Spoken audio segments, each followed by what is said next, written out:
Hey guys. I am a delivery driver and, since May 2020, I have completed more than 6,200 deliveries with both Uber Eats and DoorDash, and I have maintained high customer satisfaction rates at all times. Let me ask you this, when you order food or groceries through Uber Eats or DoorDash, do you tip the driver who delivered to your door? More and more drivers do not accept delivery orders when it is obvious that the customer did not tip at all, or included an insultingly small tip in the order. Are these drivers just greedy? No, they are not. Allow me to explain the grounds of the no tip, no trip movement, and to show you why you should always tip your delivery drivers with examples of real-life deliveries and earnings. To those rising costs from gasoline to groceries to rent, prices, they're just soaring. Inflation is rising at its fastest rate in 40 years. So between $250 and $300 extra per month. That is the amount that the average U.S. household is spending differently. If you order through Uber Eats or DoorDash, and you want to be guaranteed your food or groceries will be delivered fresh and on time, please, tip your driver. There is no obligation to leave a tip, but you have to recognize the new reality we live in. Tipping, or gratuity, is no longer just the customary etiquette to express appreciation and gratitude it used to be. In today's world, tipping is a crucial contribution to earning a living wage, and probably the only way to support struggling delivery drivers to make ends meet. The extra costs of higher gas prices eat up a large chunk of the delivery driver's earnings, causing many to quit driving at all. Some argue that Uber Eats and DoorDash pay their drivers enough, and the customers, who already pay hefty delivery fees, do not need to tip the drivers at all. The delivery fees paid to the drivers barely cover the cost of driving. It is absolutely impossible to earn a living wage with no tips from customers. Period. Others point out that driving for Uber Eats and DoorDash is just a gig and not an actual job. Gig workers have real jobs just like everybody else, and every job in this country should provide a living wage. Delivery drivers are not employees of Uber Eats or DoorDash. The drivers are independent contractors, and have no obligation to accept any order.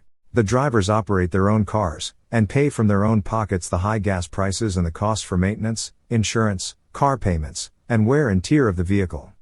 To determine the average cost of operating one's own vehicle for business, I use the fairly accurate IRS standard mileage rate, which in 2022 allows a deduction of 58.5 cents per mile. Do the math. At a fare rate of 78 cents per mile, 3/4 of the fares paid to drivers go to covering costs of driving, and only 1/4 goes to spend on piling bills.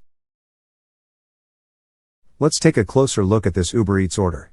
According to the IRS, the cost of the trip will be $2.16, leaving the driver with a net pay of 76 cents for 23 minutes. Net earnings of a third of a dime per minute equal to the whooping hourly wage of $1.98. Tell me, does this sound like making a living wage to you?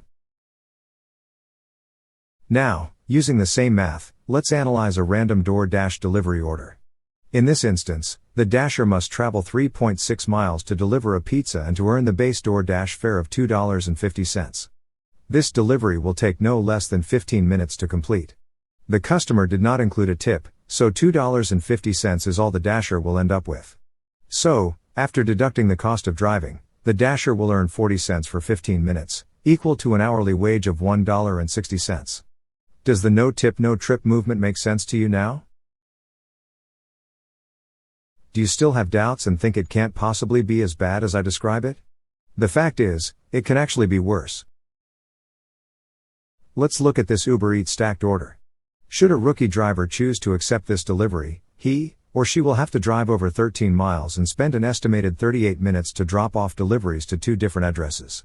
For all of this, the driver's net earnings will be minus $1.04, or a net loss of $1.64 per hour. Here is a similar example with a DoorDash delivery order. If some naive dasher accepts this delivery, the dasher will end up paying about $1.50 out of his pocket for the privilege to deliver the food to the customer. Those are not just some unusual, extreme orders. Sadly, a very high percentage of the orders the drivers receive are for lowball deliveries just like that. So, how do the drivers make any money? Experienced drivers like me know how to recognize orders with tip included, and to estimate the minimum size of the tip. So I only accept orders which I know include a generous tip, and I decline all lowball orders. Here is a breakdown of a typical weekend night for me. During dinner peak hours between 5:45 p.m. to 8:45 p.m., I accepted and delivered 5 orders with Uber Eats. I traveled approximately 17 miles. The total duration of the 5 deliveries, from acceptance to completion, was 95 minutes. I declined all orders I found unacceptable. For all 5 deliveries combined, Uber Eats paid me a total of $19.55 in fares, including surge charges. After deducting the costs of driving, I pocketed net earnings of $9.60, or $3.20 per hour. Fortunately, all my choices of accepted orders were right on the spot. All 5 customers I delivered to have tipped me generously. I received tips at the total amount of $69.53, and ended up earning a net of $79.13, or $26.37 per hour, which made the evening worthwhile for me. I will be okay to make $26 per hour.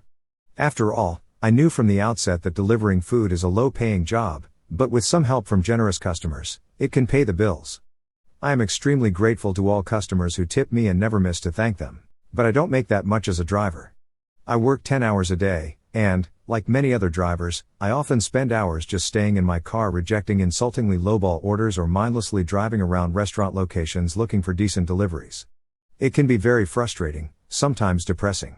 On a good day, I end up with net earnings of $15 per hour, including the tips received from customers. Without their tips, I will not be able to put food on my table. These are extremely difficult times, and most Americans are stressed about money and are cutting on expenses. Americans say they're feeling pressure to cut back on spending. More than 50% of adults say they've already cut back on dining out and will consider reducing their spending more if inflation continues to rise. More than 75% of adults said they're worried higher prices will force them to rethink their financial choices. If you cannot afford to leave a tip, please do not order food or groceries through a delivery app.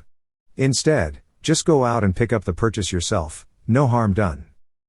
If you can afford to tip, but choose not to, you are actually trying to exploit a desperate driver, expecting him to work for less than the federal minimum wage, if not at a loss. In this country, we still believe in supporting and lifting up each other, not harming the less fortunate. Consider this before you place your Uber Eats or DoorDash order online.